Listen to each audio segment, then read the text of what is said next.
Shalom, selamat pagi Bapak Ibu Saudara yang dikasihi Tuhan, jemaat yang ada di GPD Budi Mulia. Kita jumpa lagi dalam doa pagi. Sebelum kita akan membaca firman Allah yang akan menjadi renungan kita pada pagi hari ini, mari kita datang dalam doa. Bapa di surga, Bapa yang baik, Bapa dalam nama Tuhan Yesus Kristus, Tuhan yang sudah menjadi juru selamat pribadi kami. Terima kasih Bapa, buat sepanjang malam kami boleh tidur beristirahat. Dan terima kasih Bapa kalau di pagi hari ini kami lagi boleh ada, kami bangun dengan tubuh yang sehat. Tuhan, sebelum kami melangkah lebih jauh di hari yang baru ini, kami rindu untuk membaca, mendengarkan firman-Mu Tuhan. Urapilah kami semua, urapi hamba-Mu. Kami siap mendengarkan firman-Mu dalam nama Tuhan Yesus Kristus. Haleluya. Amin. Puji Tuhan. Saudara-saudara yang dikasihi Tuhan, pagi hari ini kita akan membaca ayat firman Allah yang diambil dari kitab Roma. Roma pasalnya yang ke-12. Kemudian kita akan membaca ayatnya yang ke-19. Roma pasal 12. Kemudian kita akan membaca ayatnya yang ke-19. Demikian bunyi firman Tuhan. Saudara-saudaraku yang kekasih, janganlah kamu sendiri menuntut pembalasan, tetapi berilah tempat kepada murka Allah, sebab ada tertulis, pembalasan itu adalah hakku, akulah yang akan menuntut pembalasan. Firman Tuhan. Haleluya. Jadi firman Tuhan pada pagi hari ini, saudara-saudara, judulnya yaitu jangan kita menuntut pembalasan. Atau dengan kata lain, jangan kita membalas orang yang berbuat jahat kepada kita dengan perbuatan yang jahat. Sebab apa saudara? Kalau kita membalas orang yang berbuat jahat kepada kita, berarti kita sudah sama dengan orang itu, sama-sama jahat.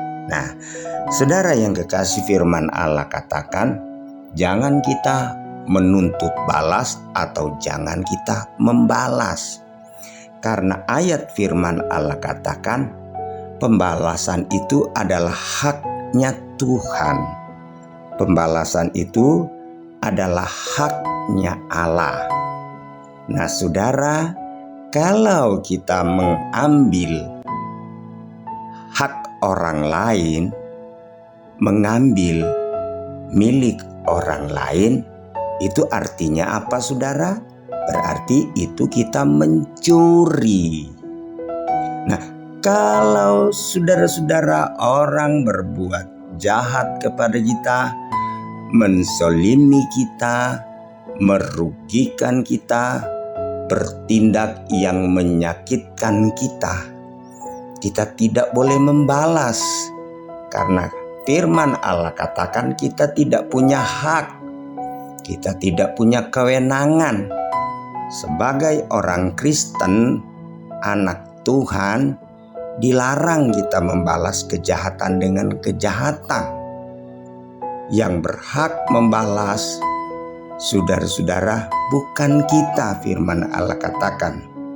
Jadi yang pertama, saudara-saudara, ketika kita tidak membalas dan menuntut pembalasan atas orang-orang yang berbuat jahat kepada kita, menzolimi kita, merugikan kita, berarti saudara, kita memberi kesempatan kepada Tuhan, kepada Allah, berarti kita mengembalikan, saudara-saudara, hak itu kepada Allah.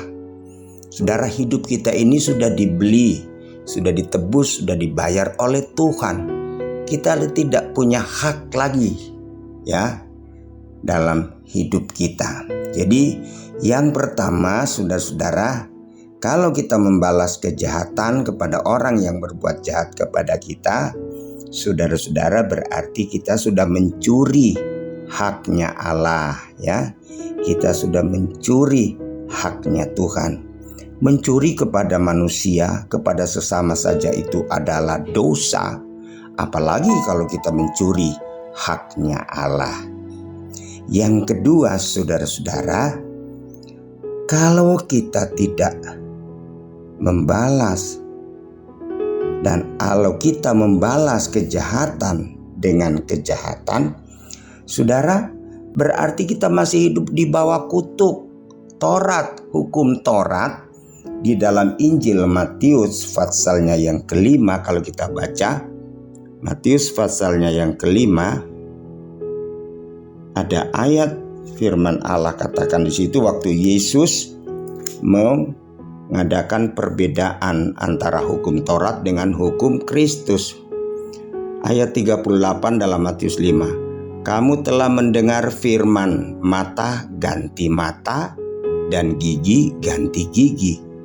Tetapi aku berkata kepadamu, janganlah kamu melawan orang yang berbuat jahat kepadamu, melainkan siapapun yang menampar pipi kananmu, berilah juga kepadanya pipi kiri. Artinya, saudara-saudara, kita tidak boleh membalas kejahatan dengan kejahatan.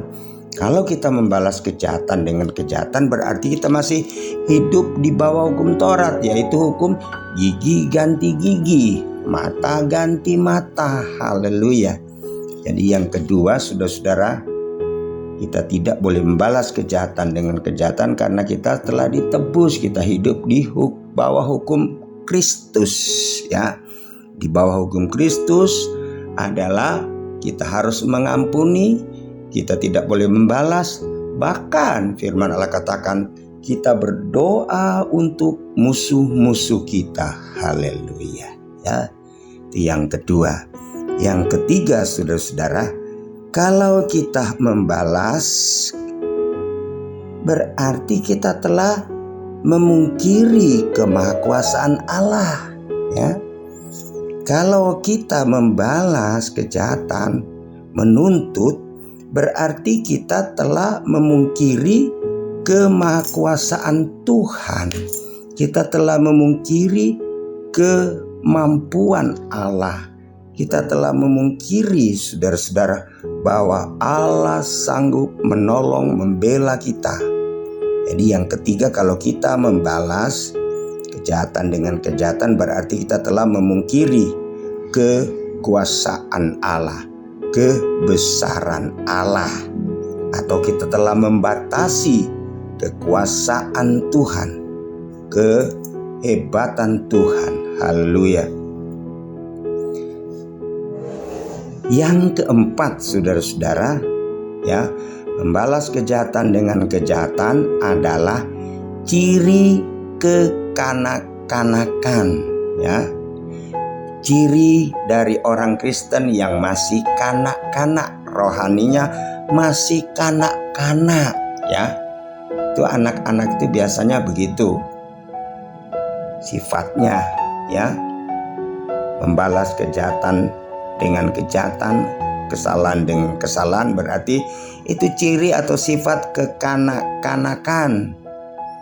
Saudara-saudara, kita firman Allah katakan kita harus menjadi dewasa. Kalau orang yang dewasa, dia lebih bijak, dia lebih bijaksana. Kalau kanak-kanak spontan, saudara-saudara. Jadi kalau ketika orang berbuat jahat, berbuat salah kepada kita, kita spontan membalas, berarti saudara-saudara, kerohanian kita masih kanak-kanak, belum dewasa. Haleluya. Puji Tuhan. Firman Allah katakan, berilah kesempatan kepada Allah. Berilah kesempatan kepada Tuhan. Sebab hak menuntut, hak membalas itu adalah mutlak haknya Tuhan. Mutlak haknya Allah. Firman Allah katakan kita harus mengalahkan kejahatan dengan kebaikan, ya.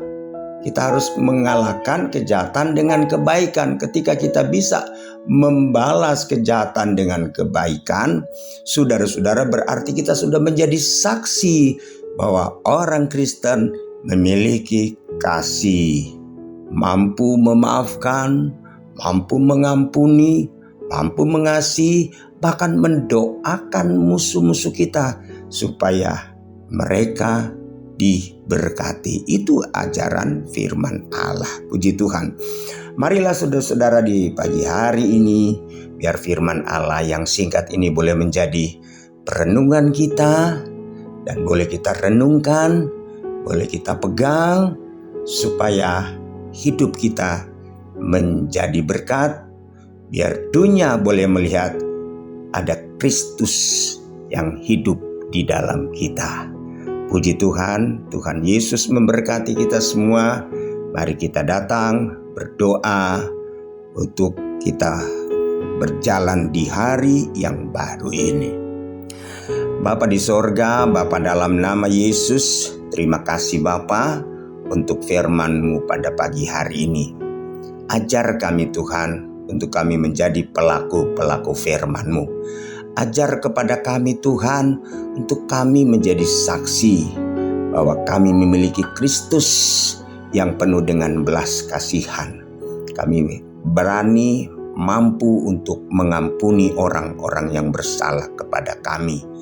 Bapa, terima kasih Bapa. Di sepanjang hari ini kami menyerahkan kehidupan kami semua dalam tangan-Mu.